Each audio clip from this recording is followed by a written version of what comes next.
4 different options for your answers. I like donkeys. Hmm? I like donkeys. That's not a question, sir. Sorry. That was actually disruptive. So an example of a question would be something like this. It has 4 options that you can choose from. You are going to have to categorize the people. So in this one, our categories were 9th grade and 10th grade, but in here, we're mostly freshmen. So I don't think that's a good option. I don't want you to do grade. My suggestions are either gender, male or female, or you can do age, because I think most people in here are like 14, 15, maybe 16, right? You're right, this is not on paper or data. You take the data on paper? Yes, we haven't gotten to that part yet. First, we're just talking about the question and categories. If you already know what your question is going to be, go ahead and write it in right here. Write down the 4 options for your answers, and then your category should either be gender or age, or maybe you want to do eye color, brown eyes, blue eyes, and green eyes. I don't know. That would be kind of weird, but you could do that. Or hair color, brown hair, blonde hair, or something like that, right? And then after you get those things written down, you'll get 1 stamp of approval, and that's just basically for me to make sure that I agree that your question is school appropriate and it's something that everybody can answer. One of the things I want you to consider is maybe putting in like an other option or none for people that don't like the options that you gave, so they can always have a choice to pick from. Okay? Any questions so far? So far, so good? All right, part 2, this is where you're going to write down your question. This is the back of the page.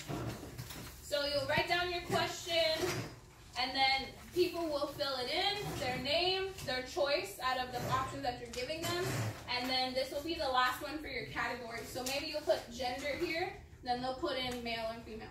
Okay? So once you have your question from the front, you're going to take the question and options, write it down on top, so that way it's easy for everyone to know what your question is. Okay?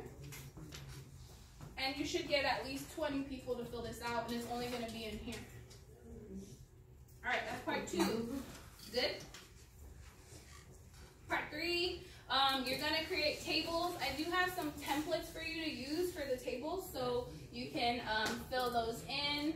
You should make 1 regular marginal distribution with just the numbers, and then this one at the bottom should have the ratios and the percentages. Okay? If you want extra credit, you can do 1 more table that would be a conditional table, so the ones that we did on the inside on the bottom. So you would either be dividing by the totals on the bottom or dividing by the totals on the side. But that's extra credit. You don't have to do that if you don't want to. What else? After you complete your tables, I just want to give you 1 more stamp so we can make sure that all your totals add up and everything looks correct. I don't want you to do the slideshow if your tables are incorrect. Okay? How are we doing so far? Any questions? Yes? How many options can you put? You can put at least 4, but if you have more options, you can give them more options. 5, 6 options if you want. The only problem is my tables, I have one with 4 by 2. And I have another one with 4 by 3. So if yours doesn't fit my template, you might have to make your own table with a ruler and pencil, but it's not that big of a deal.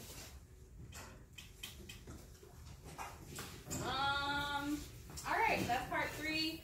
Part 4, the last part is just a slideshow. Make sure that you complete each slide. I'm going to put the template on Google Classroom. This is the first page. Just change to your name and your block, and you can change the title if you want.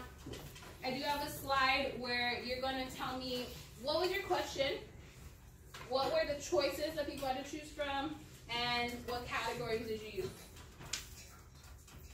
There's another slide that asks you to explain why you chose that question and the options that you chose and why you chose the categories and what would you use for different categories if this was for the whole school instead of just our class. Josh, you getting this? 100 points, Yeah. sir? Data tables, there's a slide for data tables. You can fill in this table by typing the data in, or you can just take a picture of the table that you did on paper and then kind of like upload it to the slide. I just want your table on that slide. I don't care if it's filled in or if it's a picture. And then this is the last slide. I just want you to analyze and summarize your data. So here's an example of a conclusion. I noticed that 88% of females surveyed preferred Mexican food Chinese, American, or Italian food. So it was the most popular choice among females. That's a good conclusion. Tells me a percentage. It compares the categories, and it tells me which was the most popular option. That was a slideshow. Any questions? The grading rubric one more time. 20 points for your question, just for coming up with a question. 20 points for your data, just asking people and getting their answer. 20 points for making your tables, and then 40 points for putting that last slideshow together. All right, how are you feeling about this? Akash, what's your question? I'm not ready to get stamped yet. Josh. Just 20 points for one question. The 20 points is for the question that you're coming up with on your own, and the answers and the categories and the stamp. So basically part 1 is 20 points.